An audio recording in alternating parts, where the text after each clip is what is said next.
Okay, let's try that one again. What do you think, V? What's the answer for number 4? Let's go up. Okay. What is her approach to painting? I think it's I.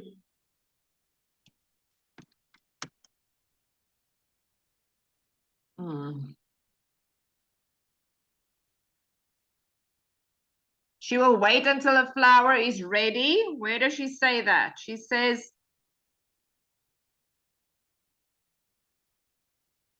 she picks them and then takes them up to her studio. She doesn't say when they are ready. It just says she picks them. Doesn't say she's when they are ready. So it can't be A. So it can't be A because it says here. It can't be A because they don't say ready. What did Icy say? B. No. C. She doesn't spend all day. It takes a few days. So it can't be A and C. I think D. She creates her painting in several stages. Yes, she does, because it says here,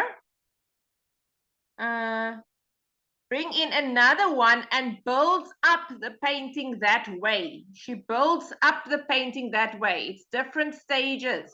She builds it up. Susan thinks that tulips are more colorful and better shaped than other flowers, are not easy to paint because they change so quickly, look best sometime after they have been cut, should be kept in the house for as long as possible. What does she say about tulips? Her busiest time of the year is spring and early summer, when the tulips are out, followed by the poppies. They all come out together and you're so busy, she says, but the gradual decaying process is also part of the fascination for her. With tulips, for example, you bring them in and put them in water, then leave them for perhaps a day, and they each form themselves into different shapes. They open out and are fantastic. When you first put them in a vase, you think they are boring, but they change all the time with twists and turns.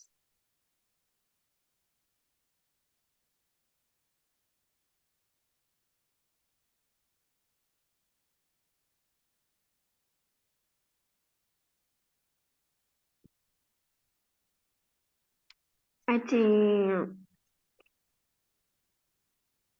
I.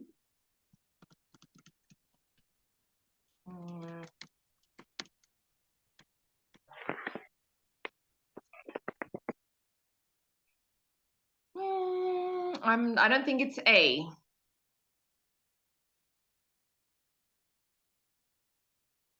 She never says they are more beautiful and colorful or better.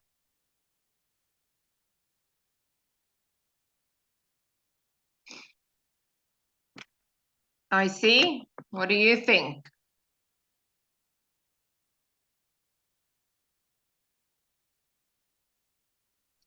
Tulips, for example, you bring them in and put them in water, then leave them for perhaps a day, and they each form themselves into different shapes. They open out and are fantastic. When you first put them in a vase, you think they are boring, but they change all the time with twists and turns. B. You have to read it. I can't hear your difference. Are not easy to paint because they change frequently. No, she never said that they're not easy to paint. Where did she say that, Icy? You have to read it. You can't just guess. You have to read it. That you bring them in and put them in the water, then leave them for perhaps a day, and they each form themselves into different shapes. So what's your answer?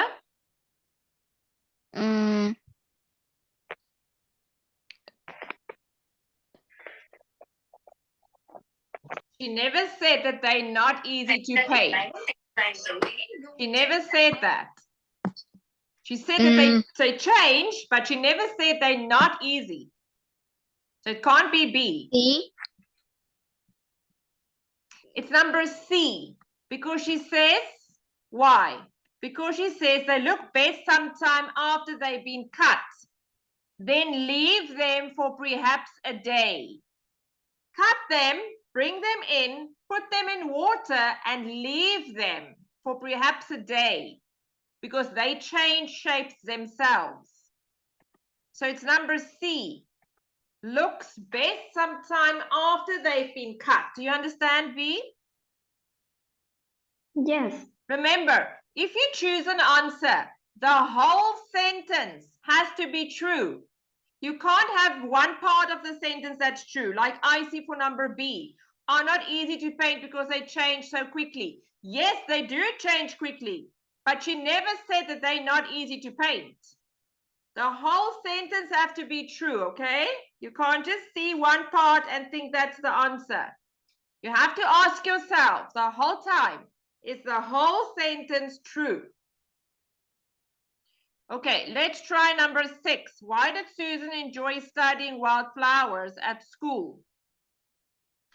Susan has always been interested in plants. I did botany at school and used to collect wildflowers from all around the countryside, she says. I wasn't particularly interested in gardening then. In fact, I didn't like garden flowers. I thought they looked like the ones made of silk or plastic that were sold in some florist's shops. To me, the only real ones were wild. I was intrigued by the way they managed to flower in really awkward places, like cracks in rocks or on cliff tops. Why did Susan enjoy studying wildflowers at school?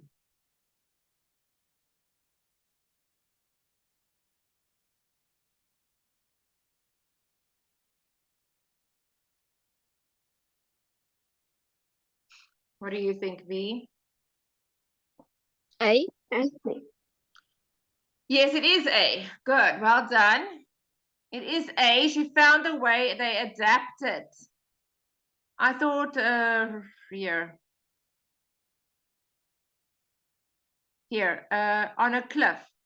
I was intrigued by the way they managed to flower in really awkward places, like cracks in rocks or on a cliff top.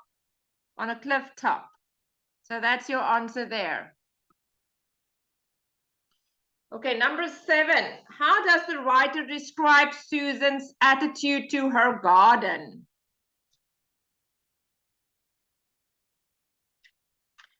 Children should be allowed to enjoy it. She prefers planting flowers from overseas. She likes a certain amount of disorder.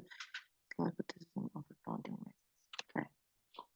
Nowadays, the garden owes much to plants that originated in far-off lands, though they seemed as much at home in her garden as they did in China or in the Himalayas. She has a come what may attitude to the garden. How does the writer describe Susan's attitude? She has a come what may attitude to the garden, rather like an affectionate aunt who is quite happy for children to run around undisciplined as long as they don't do any serious damage.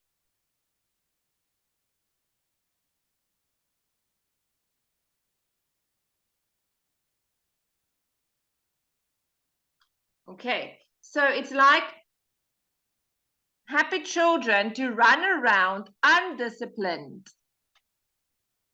as long as they don't do serious damage. Come what may attitude.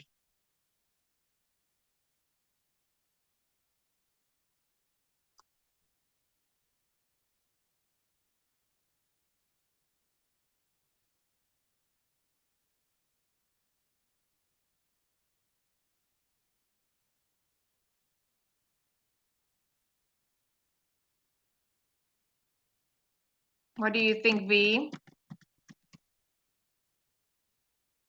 I think it's B. She prefers planting flowers from overseas.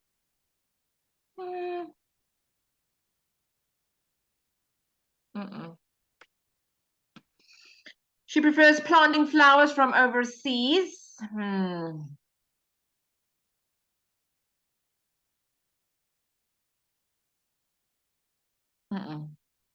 What do you think, IC?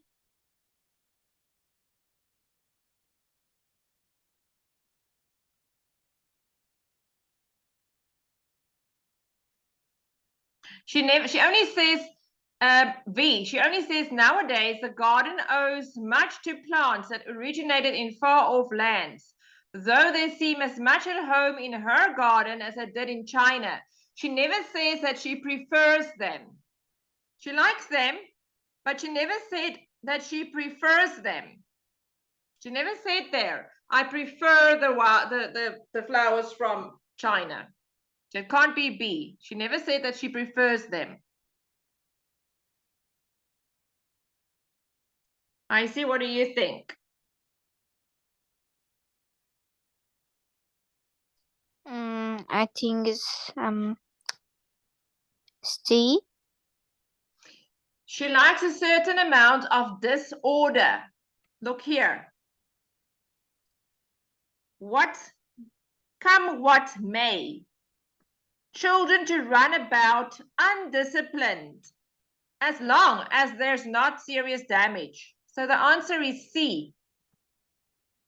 She likes a certain amount of disorder. Undisciplined, come what may, disorder. Okay, so it's C. Number 8. What point is Susan making in the final paragraph? Let's read it. With 2 forthcoming exhibitions to prepare for and a ready supply of subject material at her back door, finding time to work in the garden has been difficult recently. She now employs an extra gardener, but despite the need to paint, she knows that to maintain her connection with her subject matter, you have to get your hands dirty. What point is Susan making?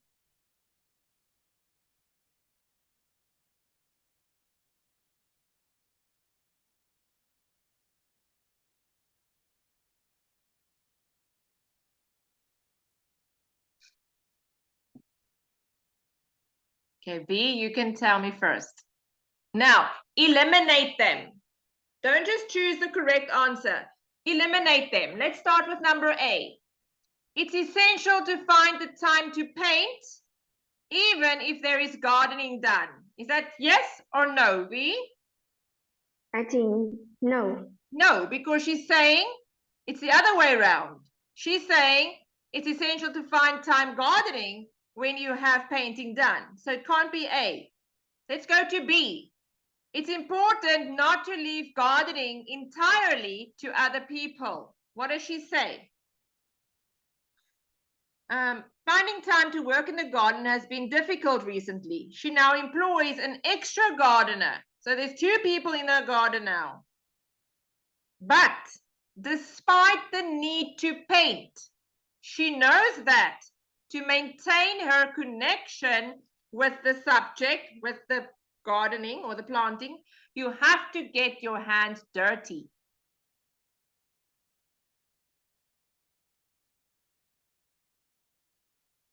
I think yes. Yes, that's the answer. You have to get your hands dirty. You have to continue gardening. You can't leave it for the other people. It's good to have an expert help you grow plants. No, he's not an expert. He's just a normal gardener. And not enough plants? No, she has more than enough plants. Okay, we went over our time. So we're going to stop here. Well done, girls. This was a very good session for you. Well done. I'll see you next time, okay? Bye, Bye, Bye, teacher. Bye, Icy.